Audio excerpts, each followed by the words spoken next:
Welcome to our next lesson. So, in one of our last lessons, depending which one you watched last, we talked about the Battle of Ypres and the establishment of trench warfare. And I went over kind of just the basic ideas of just how that was such a stagnant thing, just one side attacking, not really being able to break through, the other side counterattacking, not really being able to break through, and just a lot of dead people in the middle, and the battle lines don't really change.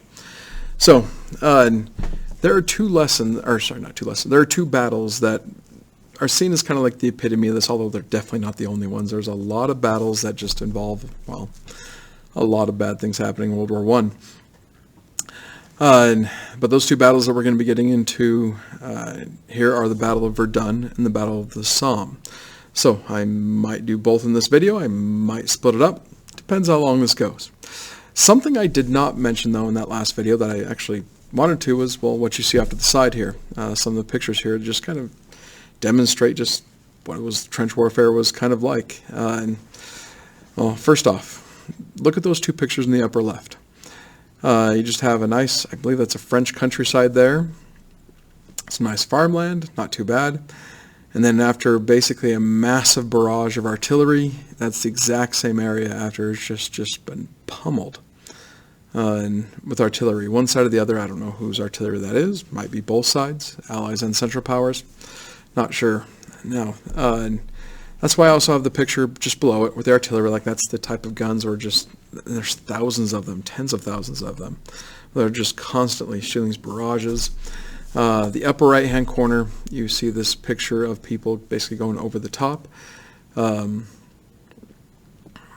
Which I can't remember if I talked about that in the last lesson or not, but just that term over the top is like, all right, get out of the trench, run across the other side, hopefully make it. And then the bottom picture is a picture where it's depicting just how crappy life can get in the trenches just on a day-to-day basis. Yeah, you might not be getting shot at. You might not be having the artillery shells going off everywhere. But sometimes you just got to deal with some pretty dang not fun situations. You know, this one's just showing the idea of like the water, and then goes into things like trench foot. Again, if we haven't talked about trench foot yet, God, if you just Google that, you get some pretty nasty looking pictures. And trench foot actually was a major cause of death in World War I. By the way, trench foot is where your foot literally just rots because you have it constantly in water. You just can't keep it dry. One of the most important things to soldiers in the trenches is to always have dry socks available to try to just keep your feet from, well, getting trench foot. Other things that they dealt with were just rats and just how they're everywhere. Like, they came up with interesting games to entertain themselves that had to deal with basically rats and other things. Anyway, there's a lot of stories there. I'm about to go into them, and it's not the focus of this lesson. But just know, life in the trenches, not the greatest thing, and these guys were able to make it through it. Now, the last picture I haven't mentioned yet is the one that's in color at the top. That actually is leading into the Battle of Verdun. That is a picture of, well, at least part of the Verdun battlefield. That, well, again, it was black and white. Now it's in color. Whoever did that, awesome. Gives us a little bit of idea of what it might have looked like. You know, not from a black and white perspective, but you're looking at this field where just all the trees are obliterated, massive craters. Like those holes are bigger than they seem, like those old ponds or whatever you want to call them. You know, and this is the stuff that guys would have to be attacking over and across and try to take shelter every time and again. And just, you know, this desolation that what a lot of soldiers would just call hell. And to just add one more kind of thing, there's a lot of things I could talk about here, but one of the ones I wanted to focus on a little bit is gas warfare. One of the more deadly gases of World War I, there's quite a few of them. You know, starts off with chlorine gas, then you get to stuff like phosgene gas, but you have mustard gas. So, mustard gas, one of the more deadly gases of World War I. But it wasn't, when we call it gas, it was kind of a gas, but it was also, it didn't stay in gas form for very long, hardly long at all. It was more like this thing that exploded. It was kind of like, the way I've heard it explained, like spittle. And that it would just, if you didn't breathe it in right off that initial impact where it's in the air, you're kind of okay, because it would settle on the ground. So as long as you're not, you know, as long as you got boots on and things to protect you, you know, definitely a gas mask, it would just settle. But of course, man, that it would just destroy the ground. I talk about an ecological disaster here. But a lot of times the mustard gas, this heavy gas is more kind of spittle. Again, I don't know how to say that. I hope that's making sense. I'm sorry, that's giving you bad images. It would be on the ground in this yellowish looking tinged color, but it was also filtered down into the water, like the lowest areas, like those ponds. And there's a lot of stories from World War I, especially around Verdun, where like a guy falls into one of these, loses his footing, falls into one of these that just happens to have a bunch of mustard gas just on the top. And he's dead. And then a lot of guys would be like, his best friends are right there. It's like, no, go save him. And they jump in after him, and they're dead too. Like that mustard gas is bad stuff. Just to give you an idea of just how bad mustard gas is and what it would do to you, the story I'm going to give you right now I actually got from my 6th grade teacher. So he was a Vietnam veteran, awesome guy, but at the same time, I think we heard stories that 6th graders probably should not have heard. A little bit beyond our innocent world, let's put it that way. But one of the stories he gave us that is just kind of in my mind is he talked about the training he got for basically dealing with gas warfare as for his basic training going into Vietnam. I believe he was there in the late 1960s, early 1970s. But he said that whoever's in charge of it, drill sergeant, whoever, had just a little vial of mustard gas, and he would put basically like a sewing needle, just dip it in, and have each a soldier come by, and then, well, get this, he would just kind of touch the top of it. It wouldn't poke you. Touch the top of your hand, and it instantaneously turned into a blister, just about that high, about the size of a quarter, if that's what mustard gas did to you, and again, taking that from the example I got from my 6th grade teacher, the Vietnam veteran, if that's what mustard gas does to your hand, just off of just that little touch, imagine what it would do if you breathed it in, and what it would do to your insides. I mean, it's seen as one of the most damaging and just painful things to go through, and just, you're not getting over it, you're dead.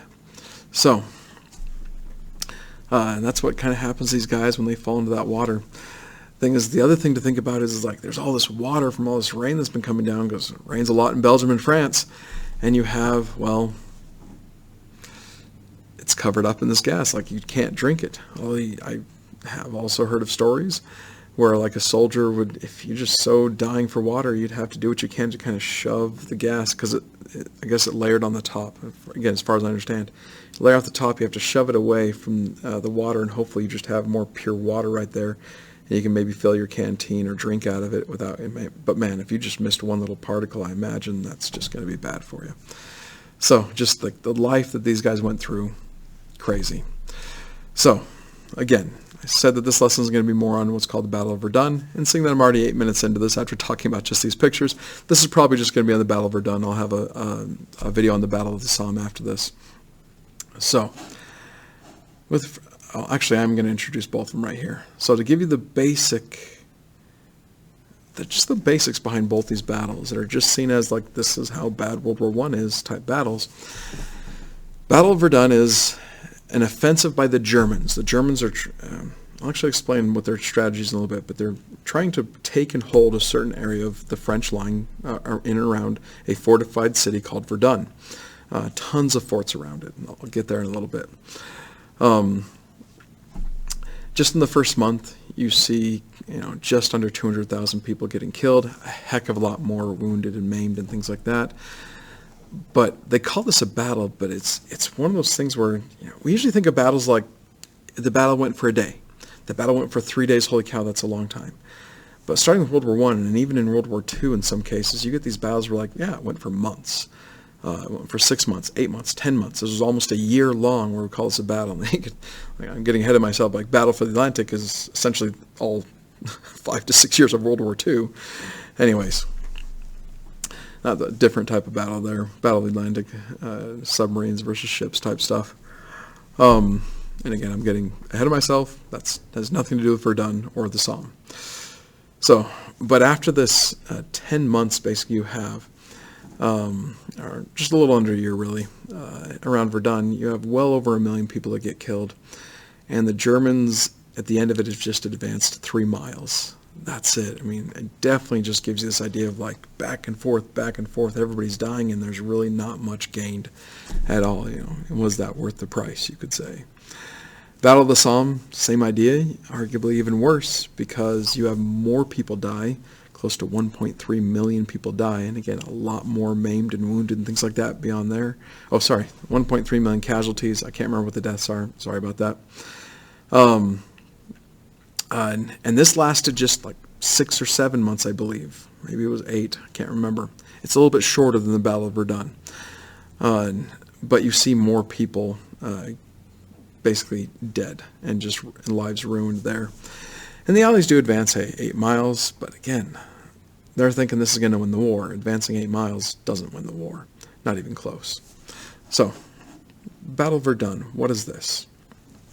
So, after Ypres, going backwards, after the Battle of Ypres and the establishment of trench warfare, the Allies start getting the upper hand, meaning that they have a lot more soldiers coming in. They feel like they can just throw a bunch of guys into it and get a bunch of breakthroughs. So you see a bunch of battles in the spring of 1915 where the Germans are on the defensive. They're holding against the Allied attacks of the British and the French, and they do a pretty good job of it. The British and French just never able to break through. They have little successes here and there, if you want to call them successes. They're not really successes. But just the line just holds, and there's a lot more people dead, let's put it that way, on both sides. More so on the Allies, though. But the Allies just have more people, and the Germans are realizing this, that they just have more people. The Germans are realizing the Allies have more people, and the Germans are at a severe disadvantage. So out goes the guy who was the leader of the Germans, like the head German general, a guy named von Moltke. And he's replaced by a guy named Falkenhayn. Like, if that name just sounds kind of dark, well, what I'm about to talk about really helps support that in a way. Because Falkenhayn gets this idea that, you know what, we can win this war not by breaking through like the Allies are trying to do to us, unlike what we tried to do back in 1914. We can win this war by basically bleeding France white, meaning kill so many of their people they just lose the will or the ability to fight any longer. So he turns this idea of warfare into, we just need that one tactic or battle that just is so overwhelming that we easily win the day. That's everybody's mindset from almost the dawn of time to, we just need to make sure we kill so many of them they just lose the will to fight. It's not about basically breaking through and capturing Paris anymore. It's just the idea of like getting the French to say, we're done. We can't take this anymore. And just let that sink in for a second. Bleed France white. I mean, we're already at the point where hundreds of thousands of people, I'd say definitely into the millions, have been killed already. And he's thinking that he's going to, put raise that number up in an exponential way. Just like, we only need to kill 10 more thousand. He knows this is going to be taking hundreds of thousands. Like, that's a brutal type of philosophy there. So, by the way, I do need to say that's more of the established theory about Falkenhayn. Some people do believe that Falkenhayn did mean to break through, you could say.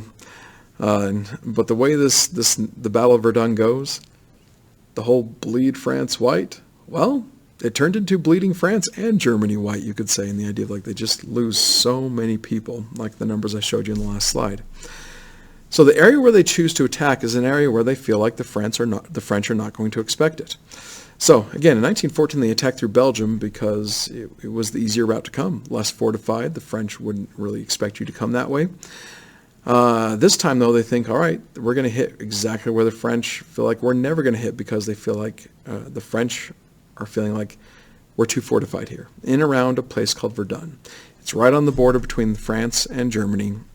And France had actually been spending years and years and years building a massive amount of fortifications with underground tunnels connecting all these forts. If you're looking at the map over there, just look at all the red dots there, or the red forts, I should say, and just think of all the connections you could have there in and around that city of Verdun. The thing is that, as it says there, the French have actually kind of neutered the area in a way. Like they've taken out a lot of their artillery that they needed in order to do their campaigns of 1915. You know, they need their big guns elsewhere to do their attacks with that weren't so successful. So yes, they do have soldiers in this area, but they don't have the armament that they once did, and the Germans find out about this. And they're like, all right, this is an area that's important to the French. They have to keep it in order to keep their line solid, you could say. If we can take Verdun, if we can take the city and a lot of the forts around it, we don't need all of them, just a good portion of them, the French will know that they're in a very precarious position. They'll know that we could just strike in at them at any time, you know, win the war type thing. And so they'll do everything they possibly can to come in and just destroy us, you know, try to take this land back. And so if we can come in, take a bunch of stuff within the first few days, and then fortify it, just fortify it in a big way, then they'll just die on our machine guns, they'll die on our bayonets, they'll die on all our defensive fortifications, and we'll bleed them white. And so that's what happens. Well, not exactly the way the Germans wanted to happen, though. So, just to give you an idea of what they do, well, actually, I think I have the slide ahead a little bit, but what you're looking at there is one of the initial forts that is taken by the Germans called Fort Douaumont. And off to the right you see, again, one of these pictures where you have, hey, it looks nice, and then, holy cow, what just happened to the landscape? You know, the Germans just obliterate it. And how they do this, it's hard for me to explain this without, I was thinking of bringing up like an online whiteboard for this, but I'm sorry. Hopefully the way I explain this, I can just build an image in your mind, but I'll explain those pictures and things like that. And I guess I don't need to. Those pictures explain themselves and just how bad things are. But it says, in the initial barrage of the Germans of Verdun, they fired over 2 million shells in 6 days. 2 million shells in 6 days. You know, that's why you get the landscape looking like it does there. That's why you get the landscape looking like it does there. And what the Germans did is they decided to use a new tactic. What they did is, instead of just kind of firing haphazard and feel like, hey, let's try to kill as many people as we can just because we're firing all over the place, using shell shock and stuff like that, like the British tried against us, let's be much more methodical about it. So, and their artillery gunners are pretty good at this point. On both sides, they're quite good. But the Germans pretty much get tons of artillery in there. For some reason, the French don't even see the buildup. Like the French are just not realizing what's about to hit them. So you get, I don't know if it's thousands or tens of thousands of artillery. In my mind, it feels like tens of thousands because if you're going to fire some millions of shells, holy cow. But anyways, probably thousands.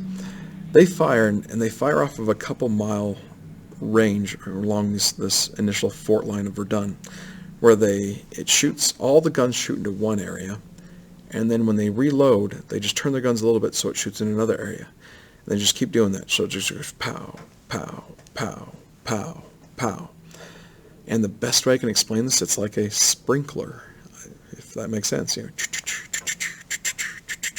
where it's just pounding the French line back and forth, back and forth, back and forth with these millions of shells, just obliterating the landscape.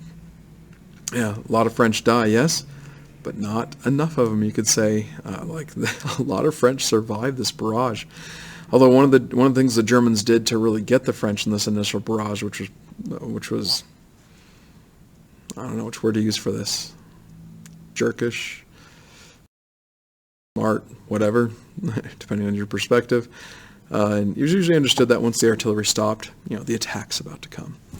So after 4 hours of doing this sprinkler system artillery barrage, they stopped for a little bit, making the French feel like, oh, they're about to attack. So the French kind of come out of their hunkering down, man their guns, and then the Germans start again for another 4 hours. And yeah, they actually did a lot of damage to the French right there once they kind of caught them out in the open a little bit, and then they had to hunker down again. But after they ended that 4-hour barrage, so basically 8 hours total of just boom, boom, boom, boom, boom, the Germans do attack. And they're basically dressed in their new Sturmhelm helmets, the ones that don't have the spikes anymore. And they're just marching across the field in ranks. And unfortunately for them, there are enough French ready to defend. So they got enough artillery supporters. They have at least a little bit of artillery in the area, just a little bit. And they do have a good amount of machine gunners in the area. And so when those Germans start coming into range, and unfortunately for the Germans, when they plaster the landscape like that, they're out in the open now. They don't really have anything that's covering them up. And the French are able to just land a lot of good shells right into these formations of the Germans. The machine gunners open up, and the Germans just get slaughtered. They do push forward because they have just incredibly, or just huge superiority in numbers. But the French do some major damage to them, where you could say they're the ones that get bled white mostly in this first day, not the French. So, but they are able to capture a few forts, and that fort I am showing you right there, Fort Douaumont, has one of the more interesting tales about it. And one of the more fun stories, I could say, World War I, even when we're talking about death and destruction here, is apparently there was a German soldier who, I don't know how this happened, whose shell it was or anything like that, but there was an artillery explosion next to him, and he gets launched over the wall of Fort Douaumont and lands like in the center of it, a pistol in hand, and of course is knocked unconscious. The French think he's dead, so they just leave him there. He actually wakes up during the night and then captures the fort, just like goes around and starts capturing individual French soldiers in there, and then opens the gates for the Germans to come in. And so for all this death that happened trying to take these forts, this one was taken just by pure luck and initiative, I guess I should say, on the part of that German soldier, when the French had done an excellent job of defending against the Germans from their frontal assaults. That was definitely very demoralizing for them. Now, with Verdun in place, though, the Germans, they take a few forts, but it wasn't enough. In fact, one of the forts that they were going for quite a while, there was, oh God, I just forgot the name of this fort. Dang it, I am apologizing. There's a very famous, I'm forgetting the name of the French leader here too. There's a French captain, lieutenant, whatever. Fort Vaux, I believe is the name of it. That just leads a stellar defense. Like it's one of those things that will go down in the history books for forever, just how stellar of a defense the French led for the defense of Fort Vaux against odds. Like it finally falls after a couple months, but holy cow, did they really take it to the Germans and just hold out for a lot longer than anybody ever would have thought possible. So I can't go into the whole story of the defense of Fort Vaux. That is something, honestly, I would look up yourself. It is an incredible story. I can't tell it to you because I would probably take another 20 minutes explaining it. I'm trying just to explain Verdun here, and we're already 20 minutes into it, into this video. So, anyways, the Germans do get a few forts, but definitely not as much as they were hoping for. So, since their initial their war goal was not, they didn't achieve it because they felt like they needed to get a certain amount of forts to make sure the French were always coming at them. So the Germans were continuing to attack. We need to take those forts. The French, well, they're playing right into the Germans' hands, like, yeah, we can't let them have these forts, we need to take them back, so they're counterattacking as much as possible as well. And it's just back and forth, to where they're both just bleeding each other white. So many people die, and just Verdun is just seen as one of these just hells on earth type places. So, and they're both really going at it. But yeah, that landscape, just looking at some of those pictures, gives you an idea of just how messed up things were getting. So, we'll end this video at this point with the Battle of Verdun. In the next one, we'll get into the Battle of the Somme.